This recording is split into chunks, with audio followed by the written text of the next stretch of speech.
Welcome to Awakening You channel. If you appreciate what we do, please support us. Thank you. Channel, AS. My dearest brothers and sisters, this is Hakann speaking. I greet you in peace and love. In your head, getting groceries is one concept, right?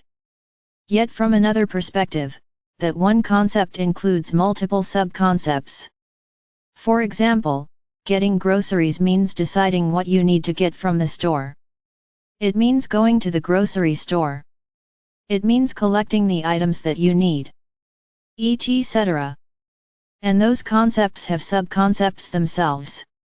For example, collecting the items you need involves, among other things, walking to the right aisle and then putting the item in your shopping cart. Those concepts have sub-concepts themselves. Walking involves using certain muscles in your body, while keeping balance and making sure that you avoid walking into objects and other people. It's easy to talk in terms of getting groceries. However, if you had to write out getting groceries in terms of the most fundamental and basic concepts you had, it would become an unwieldy nightmare. Instead of saying getting groceries, you would have to say something like, think about what you need to get from the store, possibly by walking up to the fridge and looking into it. Then determine where a piece of paper is. Walk up to the piece of paper, using these muscles. Get the piece of paper. Determine where a pen is. Walk up to the pen, using these muscles. Pick up the pen using your hand and arm muscles.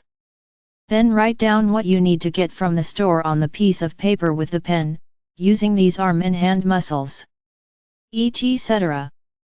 So as you can see, it's very useful to have single concepts that include multiple sub-concepts. Sure, technically you don't need the concept getting groceries, because technically you can write it out in terms of sub-concepts only. But as we saw, it's certainly useful to have the term getting groceries. If you didn't have it, thinking and communication would become a lot harder. You would have to spend more brain power and more words to communicate what exactly you're going to do if you didn't have the term getting groceries. With that in mind, the people of Earth could think and communicate better if you would create useful new words that included several sub-concepts.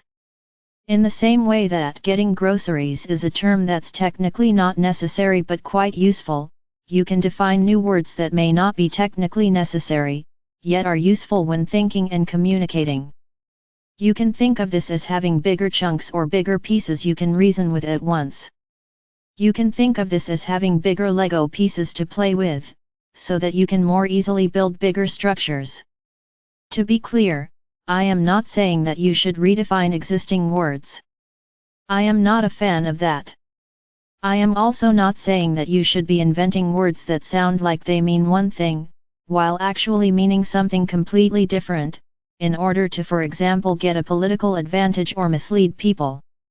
I am suggesting to invent useful new words, ideally whose meaning is what you would think it is by just hearing the word. Several other languages have single words for single concepts that English lacks.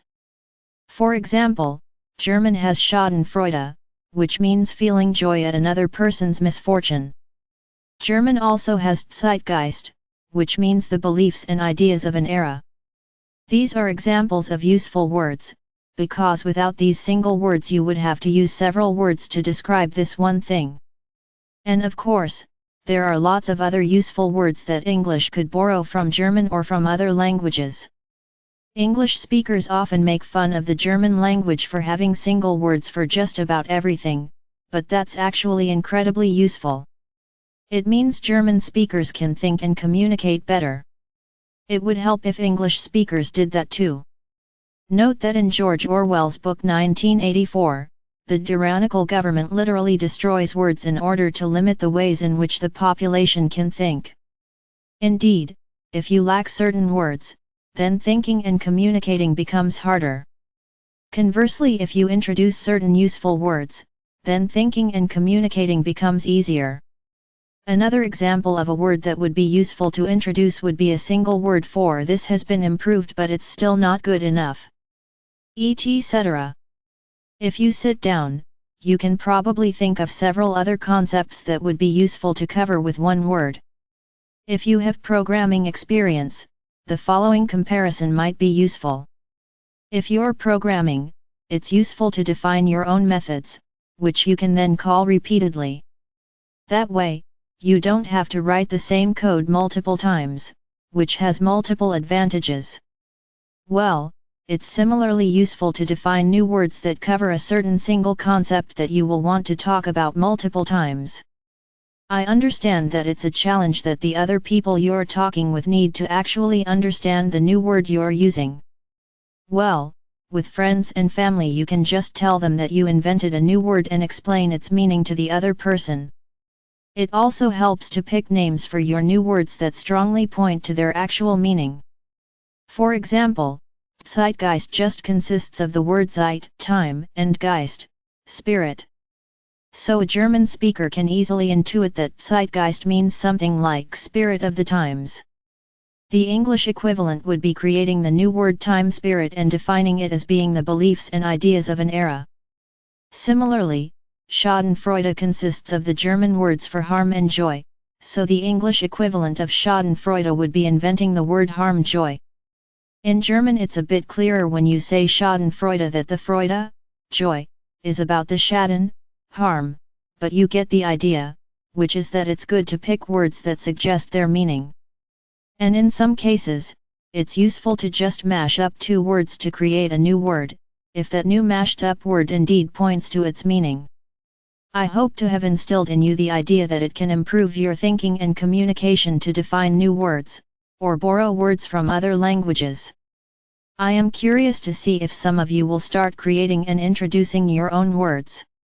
If you know useful words that Earth humans could start using, whether they are words from other languages or words that you invented yourself, feel free to share them in the comment section. Your star brother, Hakann for Era of Light.